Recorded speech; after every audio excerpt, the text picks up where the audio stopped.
আসসালামু আলাইকুম ব্যারিস্টার হাসান। ওয়ালাইকুম আসসালাম। জি, আমরা জানি যে কোনো একটা পেন্ডিং ভিসা অ্যাপ্লিকেশন থাকলে অ্যাপ্লিকেন্টের 3C লিভ থাকে, কিন্তু তারপরে যদি একটা সেকেন্ড অ্যাপ্লিকেশন করা হয় এক্সটেনশন বা যে কোনো আদার ক্যাটাগরিজের, তখন কি 3C লিভ থাকে?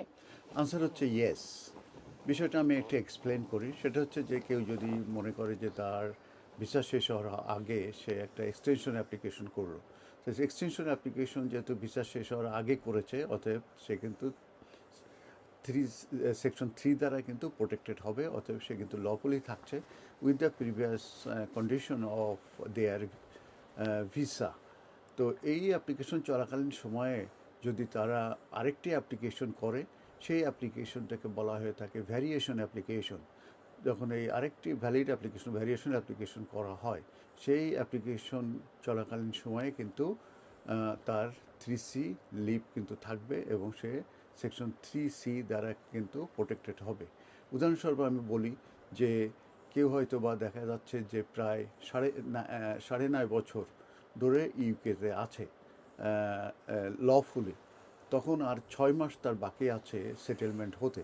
এখন সে সেটেলমেন্টের জন্য যে 10 ইয়ার্স লফুল রেসিডেন্স যে অ্যাপ্লিকেশন সেটা সে করতে পারছে না, যেহেতু তার 6 মাস এখনও বাকি রয়ে গেছে। এই ক্ষেত্রে কিন্তু সে হয়তোবা একটা অ্যাপ্লিকেশন করতে পারে এক্সটেনশনের জন্য, যখন এই 6 মাস তার ভিসা শেষ হওয়ার আগে, এবং এই 6 মাসে সে কিন্তু সেকশন 3C দ্বারা কিন্তু প্রোটেক্টেড হবে এবং লফুলি থাকবে উইথ তার যে ভিসার কন্ডিশন ছিল সেটা অনুযায়ী। সে যখন তার এই 6 মাস কমপ্লিট হয়ে 10 ইয়ার্স তার কমপ্লিট হয়ে যাচ্ছে লফুলি, তখন কিন্তু সে আরেকটি অ্যাপ্লিকেশন করতে পারে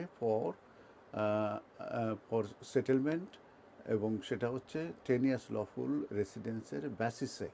যখন সেই অ্যাপ্লিকেশনটা করবে সেটাকে ভ্যারিয়েশন অ্যাপ্লিকেশন বলা হয়, এবং সেই অ্যাপ্লিকেশন যখন পেন্ডিং থাকবে তখন সে কিন্তু থ্রি সেকশন 3C দ্বারা প্রোটেক্টেড হচ্ছে, সে লফুলে থাকছে, যদিও তার আরেকটি অ্যাপ্লিকেশন পেন্ডিং আছে। এবং যখন তার এই 10 ইয়ার্স লফুল রেসিডেন্ট অ্যাপ্লিকেশনটা যখন কেস ওয়ার্কার ডিসিশন নিতে যাবে, তখন তারা বলে যে তুমি কোন অ্যাপ্লিকেন্টকে জিজ্ঞেস করে কোন অ্যাপ্লিকেশনে প্রসিড করতে চায়।